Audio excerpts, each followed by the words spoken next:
Pages, Pixels, and Pieces, the segment brought to you by the Fantasy Shop in Maplewood, Missouri. Proud to have our local comic book shop as our official sponsor. Comics, collectibles, toys, Magic the Gathering, and board games. The Fantasy Shop in St. Louis, proudly serving the St. Louis area since 1981. We have a slew of books, and maybe my favorite week in Star Wars comics in a long time, because I got to read on Star Wars 50. We had the new Darth Vader. We got the excerpt from Darth Vader Annual 2. You had Thrawn number 6. You had the Star Wars Adventures on there. And so we'll hit a couple of these. Let's go ahead and start with, you know what? I want to start with Star Wars number 50, if you guys don't mind, because I was really blown away. First off, love the 2 covers that came out for this book. The one with the Executor diving straight down, I thought was pretty sweet, but also that Blue Leia cover is pretty spectacular as well. We have a situation where the rebellion is, it's post that conflict on Mon Cala. And you have the rebellion kind of converging on the space station. And you have this conversation between Leia and Trios. They're talking about how, Leia's pulled this all off, gathered the rebellion, and then it all goes to hell very quickly. The station's not working. Nothing is working. The shield's not working. The docking bay doors won't close. There's ships coming out of hyperspace. It's the Empire. The Empire unveils the Executor, which to me is really cool because I remember just how terrifying that was the first time I saw Empire Strikes Back, right? You see just what could be this big that's dwarfing these Star Destroyers? I mean, the only thing it could be would be a Death Star, right? And then you learn about the Executor. David, I want to start with you. Star Wars number 50, it shows this Queen Trios backstabbing once again. What did you think about the issue? Not really surprised. That was hinted to at the last issue. It's been hinted in like every issue with her. The artwork in this one just seems to be getting better and better. The faces don't upset me as much as they used to. Okay, so Salvador's coming around. The faces are starting to look better. The rest of the art, I think, is really cool. But I really, really like the arcs that we've been having between the Star Wars line and the Darth Vader line, both happening on Mon Cala at the same time. So now that both of those arcs have kind of wrapped up and seen where the story is going next, I think it's really cool that the Empire the Rebellion is starting to get new ships. They've got new allies with the Mon Cala. There's open rebellion.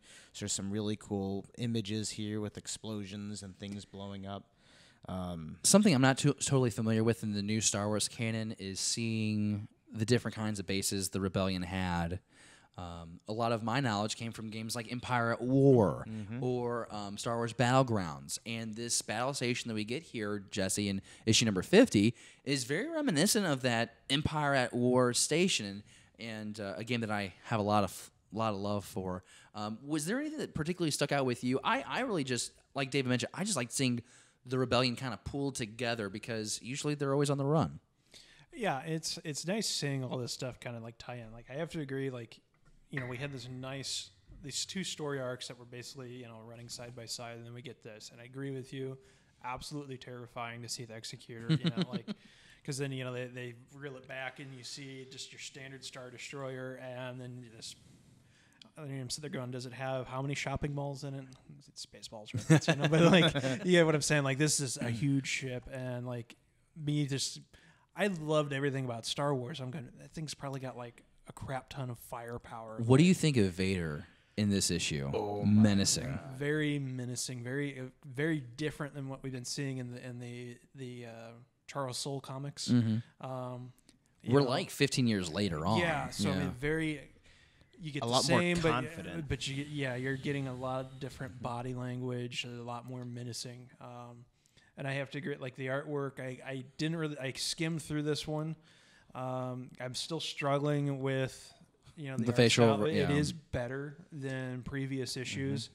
What I like about this, especially with Vader, because we brought him up, just how he toys with the Rebellion. Comes out of hyperspace in the Executor, and through the Force, he senses that, it's not time to attack yet, because the Rebels don't fully understand just how much danger they're in.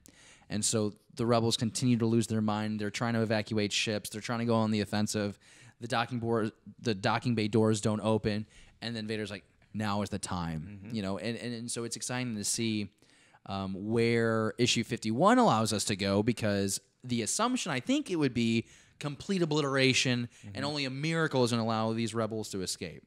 And I love the very last page when he's watching the battle cruiser blow up, and his response is simply "most satisfactory." And then one of his underlings says, "Next target, my lord," and his response is "hope."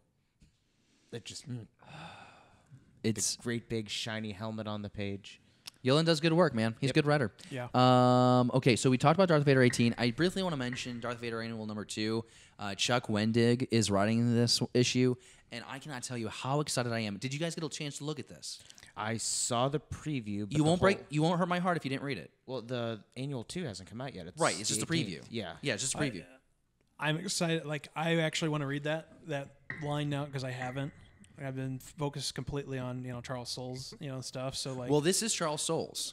you're like, So this is Darth Vader Annual 2. This is the annual for that Charles Soule run. Okay. And it's taking Vader and Tarkin to Scarif. And I could be wrong here. I haven't confirmed. I'm sure someone has tweeted at Charles Soule, or not Charles Soule, but tweeted at Chuck. I tweeted at Chuck. I was like, "Hey, dude, can we?" did, Yeah, I actually, was like, yeah. "Hey, dude, can we talk about?" I don't know how I forgot about this. I'm like, "Hey, dude, can we talk about where this is on the timeline?" He's like, "Next week."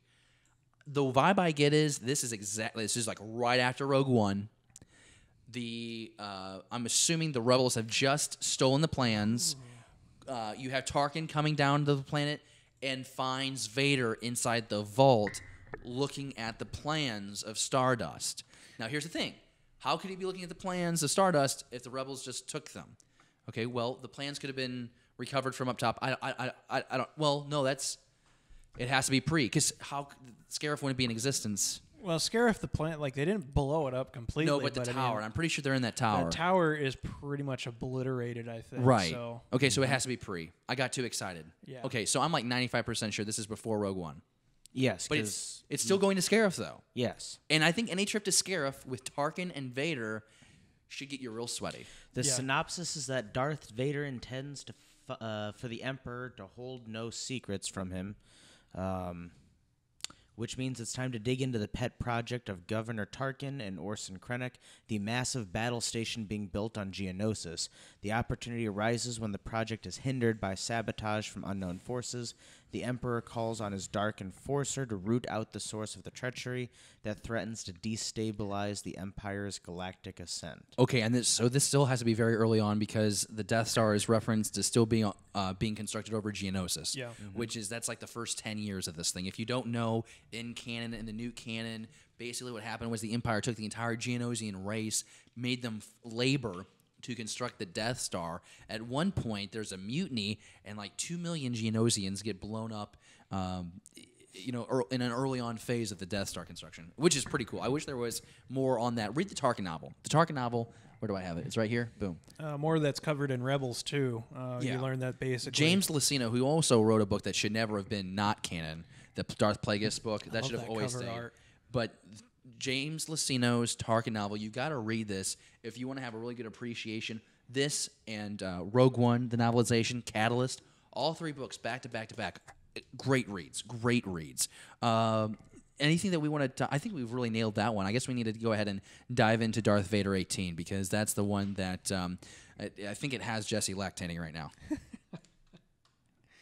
Okay, you're not going to talk about it? Okay, that's great. Okay, so No, I'm not. Darth I'm Vader just trying number to 18. figure out how to recover from that one. We So I've got an embarrassing story on Darth Vader 18. oh god, I what? started reading Darth Vader 18, and I had no idea what was going on. Why? So I went back and looked at Darth Vader 17, Okay. and apparently I never read it. David, So I was apparently a month behind, and I don't know how I didn't know that. probably because you're not showing up at the podcast anymore. Thanks, I appreciate that. I was probably out in New Mexico when that happened. I know you've been traveling all over the world. So I was really excited for Darth Vader 17 and Oh, 18. okay, so you got them back to back. So what I really, I'm trying to think of the best way to start this one. First off, also the Moncala conflict in this point of the timeline for the Darth Vader run has ended. So this is kind of like an in-betweener, a filler issue, but it's a great issue. Basically, Vader tells Tarkin to hunt him. And we're in the middle of the hunt. Go ahead. Yeah, I mean that kind of threw me for a loop because I forget that because I'm still relatively new to like comics and everything. So it was like, how did we get here? Like, what happened? Why is Tarkin hunting Vader. We basically. just finished a fish fry on Mon Cala, and now he's draped with this dragon wing. Oh my gosh! So like, no, but as filler comic, absolutely enjoyable. Lots of action, for one, and just kind of really like you get two different perspectives. Like a lot of respect for Tarkin because it's just like man, like him and Thrawn, like like. Those two in the same room are coming up with like a battle plan would just scare me. Like I would just surrender before they even started. It kind of reminds me a little bit of like what we got with like Lords of the Sith. There's a little Tarkin in there. It reminds me of in the Tarkin novel that I just told you about. He talks in that novel about being a hunter. And so just this kind of recurring theme, Tarkin being the hunter, is really satisfactory. I like how he just loses all these men. He doesn't care. Yep. He's like lost like 6 people to Vader's lightsaber. It's all right. Well, It was a good lesson. And he's like analyzing it the entire time. Well, I lost this, and then like he's talking about To figure out how far away he can be from Vader, for Vader not to use the Force on him, he just kept throwing men at him. Didn't he even say that it was worth it at one point? Let me go try to find that. Well, yeah, because Tarkin's just trying to figure out just how powerful Vader is. It took him, I think, like they lost 6 men trying to steal his lightsaber away, so now Tarkin has Vader's lightsaber. But this is the scary thing. This is still a relatively early Darth Vader.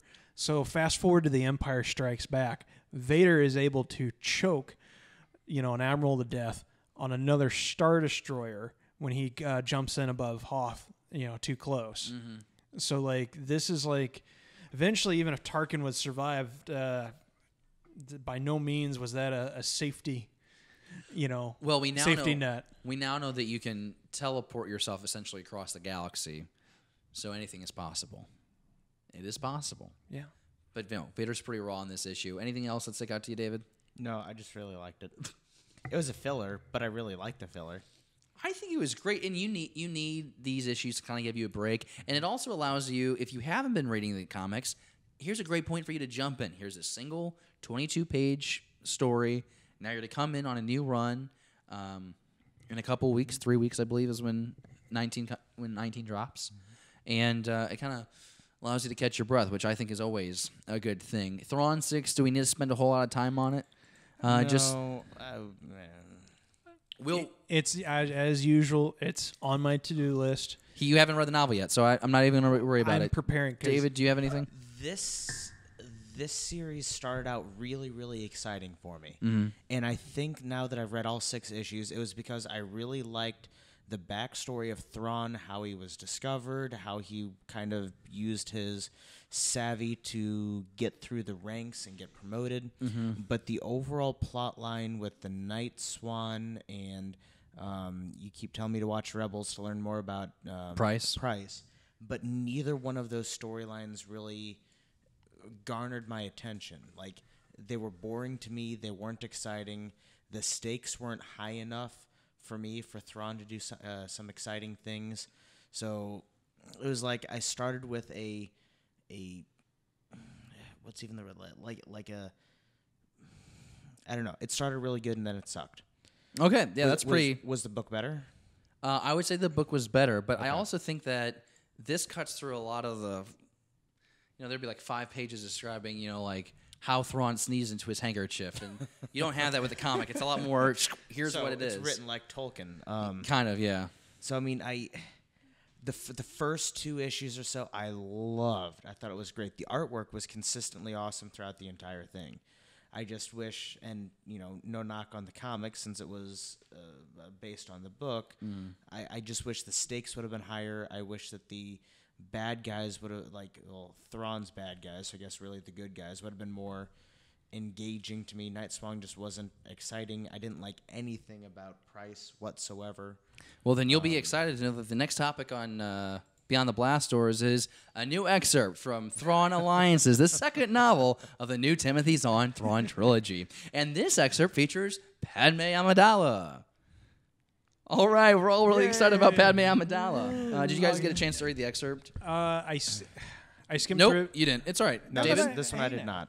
Go ahead. Hey, no, I did quickly skim through it, but not all of it. Simply because I haven't read the first book. I want to read the first book. And once I finish that, I'm excited because I can read the first book and go into the second book right away. You know, Just take it off my shelf. For the love of God, just read the damn book. Just read the damn book. I won't ruin it for you, but if you want to find the excerpt, I've got the link right now under this video. It's also on the website, but it's at StarWars.com. You can read the excerpt. The Padme art that you're seeing, that is going to be a Barnes & Noble exclusive. So I always buy my books from Barnes & Noble, and so I'll be sure to get that artwork. I'm also excited because I'm fingers crossing here. I'm hoping that the San Diego Comic-Con cover might also be a Barnes & Noble exclusive. Fingers crossed. I don't know. I just really like how the young Thrawn and young Anakin look next to each other. That's going to do it for Pages, Pixels, and Pieces. We have some comic books to give away. That means we have Darth Vader 18 to give away, Star Wars 50 to give away. We have a Star Wars Adventures to give away. I believe Thrawn 6 to give away, which is really exciting. Ladies and gentlemen, this week's hashtag is Where's Trios? Where's Trios? She is the princess, or the queen rather, from Star Wars 50 that conveniently left the ballroom before the Empire showed up and the entire station started having an all systems failure. So Where's Trios is the hashtag. So all you have to do is be a subscriber to our channel, comment down below on this video, comment with the hashtag Where's Trios, and then you have entered our contest. We'll hold this drawing for about 2 weeks. We'll announce the winner on our social media. And also on here, if we remember. Most times we don't, so we usually have to update on social media. And we have to like blow up your Gmail, so that way you know that you're the winner. But that is the hashtag. So hashtag Where's Trios. We'll let you know in 2 weeks who wins those books. And a great selection of books, even if you're just in for the cover art. Stellar cover staff, absolutely. That Vader 18 with Tarkin hiding behind the tree is pretty stellar. So once again, Pages, Pixels, Pieces, brought to you by the Fantasy Shop in Maplewood, Missouri. Proud to have our local comic book shop as our official sponsor, not just of this segment, but also of the entire show. Comics, collectibles, toys, Magic the Gathering, and board games. Proudly serving St. Louis since 1981. It's the Fantasy Shop in St. Louis.